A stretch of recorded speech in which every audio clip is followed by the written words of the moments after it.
तो आज से कुछ समय पहले, मतलब 1 साल पहले, मैं और मेरे ऑनलाइन दोस्त रोज की तरह किसी फालतू चीज पे आर्ग्यूमेंट कर रहे होते हैं कि क्यों हाथी कूद नहीं सकते और कैसे अगर तुम कंबल से पैर बाहर निकाल के सोते हो तो कोई मॉन्स्टर या चुड़ैल आके तुम्हें कच्चा चबा जाएगी, पर अगर तुम पैर अंदर करके सोते हो तो तुम्हारा कोई कुछ नहीं करेगा।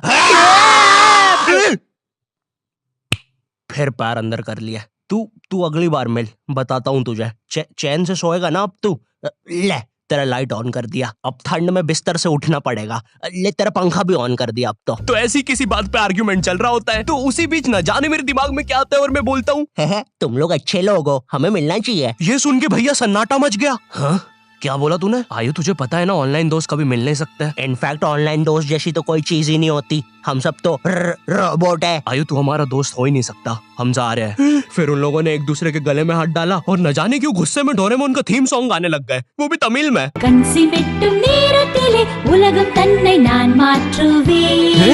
क्या? अब नहीं, ऐसा कुछ नहीं हुआ था। सॉरी गाइस, कुछ महीनों से जिंदगी थोड़ी सही नहीं चल रही है, इसलिए ऐसे जोक्स आ जाते हैं कभी कभार। खैर सरप्राइजिंगली मेरे ऑनलाइन दोस्तों ने मेरी मिलने वाली बात को सीरियसली लिया और इसी तरह हमारी Mumbai to Goa trip plan होती है, जो कि दिसंबर में थी। तो अब फास्ट फॉरवर्ड करते हैं सीधा दिसंबर तक ट्रिप का टाइम। तो अब कुछ रीजन की वजह से मुझे मुंबई प्लेन की जगह ट्रेन से जाना पड़ता है। नहीं, मैं एयरपोर्ट पर फटाका लगाता हुआ नहीं पकड़ाया था, थे कुछ रीजंस, थी कि सच में थे। तो मैं रात में ट्रेन में बैठता हूँ और सुबह में मुंबई पहुंच जाता हूँ। अब जो मुंबई पहली बार आता है ना, वो ना अलग अलग चीजों को देख के चौंकता है, जैसे वड्डी वड्डी बिल्डिंग्स, वड्डे वड्डे सुपरस्टार्स। और इधर मैं जैसे ही मुंबई के स्टेशन पे उतरा, ओ बहन की एलिवेटर स्टेशन पे, वो भी भाई साहब इसको एस्केलेटर बोलते हैं। एलिवेटर मतलब आंखों पे भरोसा ही नहीं हो रहा है। मैंने मम्मी को फोटो खींच के भेजी, मम्मी एलिवेटर, वो भी स्टेशन पे। भाई साहब एस्केलेटर होता है। देखो ये हमारे स्टेशन पे नहीं होते हैं, हमें पूरा ब्रिज पैरों से चढ़ना पड़ता है। और मेरे गांव के ब्रिज पता है बादलों में होते हैं। वो ब्रिज को इतनी ऊपर होने की जरूरत भी नहीं है, उसको किसी इंजीनियर ने भी नहीं बनाया है। ये गाँव के लोगों ने मस्ती मस्ती में उसको इतनी ऊपर तक बना के आ गए। अब वो स्टेशन का ब्रिज ना आउटर स्पेस तक पहुंच चुका है। साला कुली लेके भी जाओगे ना तो थोड़ा ऊपर जाके तुम्हारी कुली को भी कुली करना पड़ जाएगा। भाई साहब कुली करना पड़ेगा। अरे किया तो है तुम्हें। अरे आपको ने मुझे कुली करना पड़ेगा। रुको, कुली।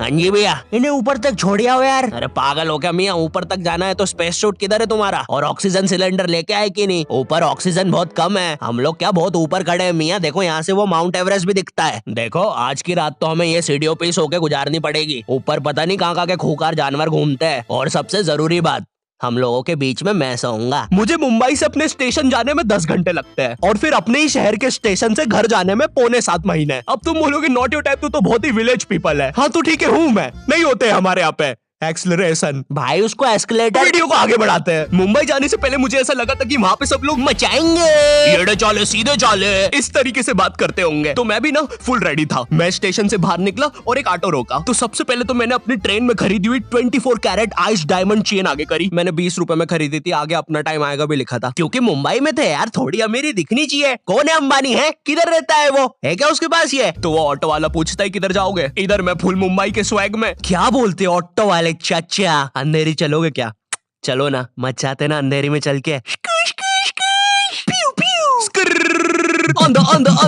अंधेरी में तुम उजाला लेके आओ। ऑटो में क्यों बैठे हो? लैम्बोर्गिनी लाओ। ये अंधेरी में तुम आओ। क्यों चाचा? अरे भाग मादर है, कड़कती धूप में मुजरा दिखा रहे मेरे को। अभी भी ज्यादा दूर नहीं गए, ऑटो से चीप सकता हूँ। हम लोग हमारी मुंबई के अपार्टमेंट आ जाते हैं, वहाँ पर थोड़ा सा रेस्ट करते हैं, क्योंकि स्टेशन से अपार्टमेंट तक तो हम भगते भगते आए थे। वो ऑटो वाला पीछे पड़ा था ना। क्यों पीछे पड़े हो हमारे? जाओ ना। नहीं मजाक कर रहा हूँ। 700 रुपए की टैक्सी करनी पड़ी थी अपार्टमेंट तक। 700 रुपए की। 700 रुपए पता भी है कितने होते हैं? 700 रुपए में पता है तुम मुंबई में क्या क्या कर सकते हो? तुम कर सकते हो 700 रुपए में तुम 700 रुपए में वापस उसी टैक्सी में बैठ के स्टेशन जा सकते हो। भाई साहब मैंने 750 कर लिया है रेट। कितनी महंगी है मुंबई। तो अब मैं और मेरा दोस्त डेस्क, हम लोग हमारे बाकी 2 दोस्त से पहले आ गए थे। तो अब हमारे पास कुछ करने के लिए नहीं था। तभी मुझे मेरी एक फीमेल फ्रेंड ने मॉल में मिलने बुला लिया। तो हम लोग जाते हैं मिलने, वापस 700 लगा के। ये मुंबई भी ना। तो मेरी दोस्त ने ना मुझे एक मूवी देखने बुलाया था, अवतार। मूवी में ज्यादा कुछ खास था नहीं, कुछ नीले लोग नंगे होके पानी में भाग रहे होते हैं रोबोट मशीन से बच के। ये मूवी मैंने 3D में देखी थी, ज्यादा कुछ चेंज नहीं हुआ। अब बस वो नंगे लोग मेरे साइड से निकल के भाग रहे थे। हम ये जंग जीत के रहेंगे। सर वो सब तो ठीक है, वो आदमी कौन है? अरे वो हमारी मूवी देख रहा है 3D में। उसे तो मजा ही आ जाएगा जब हम सब नंगे होकर उसके सामने से भागेंगे। मेरी बात सुनो सब लोग, हम लोग उसके बहुत पास से भागेंगे लेकिन उसे टच नहीं करेंगे। जिमी मैंने तो अपने हाथ भी गीले कर लिए सुसु से। जैसे ही मैं नंगा होकर उसके पास से भागूंगा अपने हाथ उस पे लपलपा दूंगा, छींटों से उसे लगेगा मूवी और रियल है। मेरी जिस फ्रेंड ने मुझे मॉल में बुलाया था उस दिन उसका बर्थडे था और मैं इधर बेशरम बेहया खाली हाथ गया था, बिल्कुल उस लेंडू बच्चे की तरह जो बर्थडे पार्टी में खाली हाथ आ जाता है। फ्री का नमकीन और केक दे दो बस उसे। तो ये बच्चा इधर मैं था। चीजें अभी इधर खत्म नहीं हुई हैं। उस बंदी ने फिर मुझे गिफ्ट दे दिया।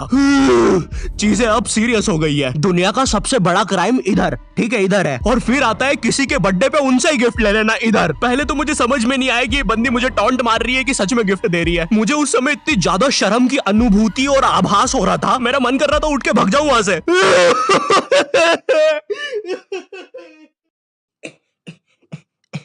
अरे वो बाहर बहुत गर्मी है ना, इसलिए मैंने सोचा स्प्राइट पी लूं आके। और पेरी पेरी फ्राइज भी मेरे फेवरेट है। देखो अगर उस टाइम में चाहता तो अपने पीछे वाले जेब से बटवा निकाल के एक 50 का करारा नोट और 1 रुपया लगा के बड्डा लिफाफा बना के उसे दे देता, लेकिन मैं कोई 80 साल का दादाजी नहीं हूँ और वो भी मेरी पोती नहीं है, तो अब मैं कुछ कर नहीं सकता था। इसलिए मैंने बेशर्मों की तरह उसका गिफ्ट ले लिया और कमियां भी निकाल रहा हूँ। घड़ी तो अच्छी लाई हो तुम, लेकिन फास्ट ट्रैक की लाती तो अच्छी है घड़ी। रात तक मेरे बाकी दोस्त भी आ गए थे, तो फिर हमने मुंबई की फेमस जगह, अरे वहीं जहाँ सब लोग जाते हैं घूमने के लिए, वहाँ घूमना स्टार्ट कर दिया। लेकिन जब तुम तुम्हारे दोस्तों के साथ रहते हो तुम्हारे दिमाग में मस्ती रहती है। तो एक मॉल में हमें एक सांड वाला झूला दिखता है। अब उसे देख के एक 21 साल का मैच्योर आदमी क्या करता, पापा बहुत बीमार है, बहन की भी शादी करवानी है, मुझे लगता है सांडू मैं तुम पे घूमी घूमी करने के लिए थोड़ा बड़ा हो चुका हूँ। लेकिन मेरे 21 साल के दोस्त ने क्या किया, घूमी घूमी। अब यहाँ एक सांड को दूसरे सांड पे चढ़ता हुआ देख हमें भी मस्ती छूटी। हम भी भाग के वो झूले के पास, भैया और तेज चलाओ, भैया और तेज, भैया और चलाओ तेज। मैं मुंबई में एंग्री प्रास से भी मिला था। उन्होंने मुझे अपनी बिल्ली से खेलने दिया था और अपना मास्क भी पहनने दिया था। अच्छा चलो मास्क मैंने बिना पूछे पहन लिया था, कैमरा फुटेज में तो आ ही गया हूँ मैं वहाँ पर अपने मैनेजर सौरभ भैया से भी मिला था। हम लोग मुंबई में लास्ट में जूहू बीच पर गए थे। वहाँ पर सब कुछ बढ़िया था, ठंडी ठंडी हवाएं चल रही थी, सब कुछ बढ़िया था। लेकिन फिर आसमान में कहीं से उड़ने वाली बंदर प्रजाति छा गई। ये बंदर प्रजाति फुग्गे की बनी थी। मेरा नाम है बुबली बंदर, मैं इंसानियत पे कब्जा करने आया हूँ, तो चुपचाप अपने घुटने।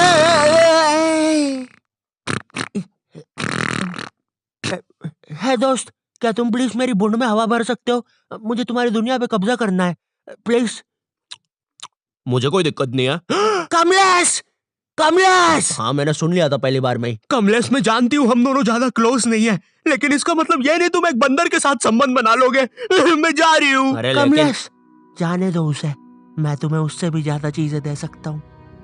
मुंबई के बाद हम लोग निकलते हैं गोवा के लिए। गोवा काफी चिल जगह थी। मैं वहाँ पर काला भी हो गया था दिन भर बीच पर धूप में भटकने के कारण। सच में वहाँ पर धूप तो बहुत ही ज्यादा थी, मतलब इतनी ज्यादा कि जमीन के अंदर से लोग बाहर आ रहे थे या अंदर जा रहे थे। कोई मुझे बताएगा ये क्या हो रहा है यहाँ पे? गोवा में तुम ऐसे बीच पे राइड्स वगैरह कर सकते हो, जैसे जेट स्की। इसमें ना तुम्हें आगे टंकी पे बिठा लेंगे बच्चे की तरह और पानी का एक चक्कर काट के वापस ले आएंगे।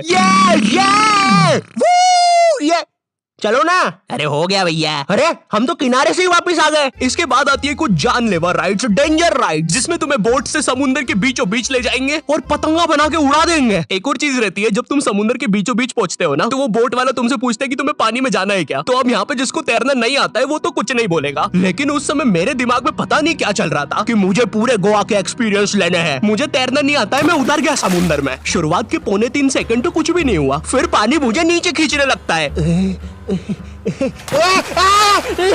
ये तो कुछ भी नहीं, अब मैं बोट से भी दूर जा रहा हूँ धीरे धीरे। भैया भैया भैया भैया घंटा नहीं सुन रहा मेरी बात, मेरी इधर फटी पड़ी है, मैं कुछ भी चिल्ला रहा हूँ पानी में।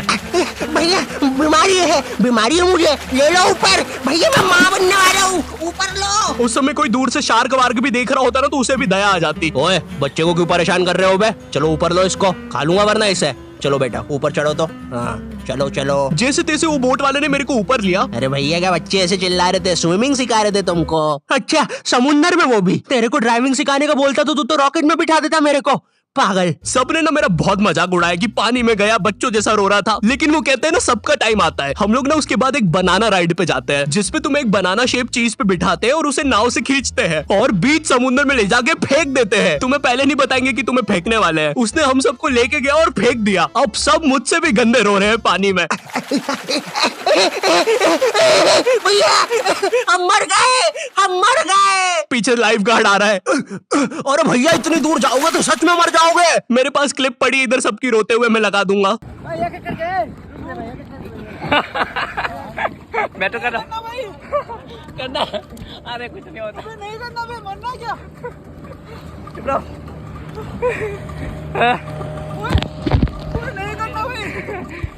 पर खैर कुछ भी बोलो, ये ट्रिप मेरे लिए one of the best trip थी अपने दोस्तों के साथ। आई होप तुम्हें ये वीडियो पसंद आई होगी, और अगर नहीं भी आती है तो बस इतना सा रुक जाओ, ठीक है? बस इतना सा। मैं एक बहुत ही प्यारी चीज पर काम कर रहा हूँ, ठीक है? बस वो आ ही गई, ये यहीं पे ये बस आ गई। और अगर भूलना एम करते 8 लाख लाइक्स के लिए, ठीक है? मुझे पता है तुम कर सकते हो, ठीक है? अभी करो। एंड चैनल पे नए हो तो सब्सक्राइब कर देना। मैं मिलता हूँ तुमसे नेक्स्ट वीडियो में, जो कि बहुत जल्दी आने वाली है। तब तक के लिए बाय।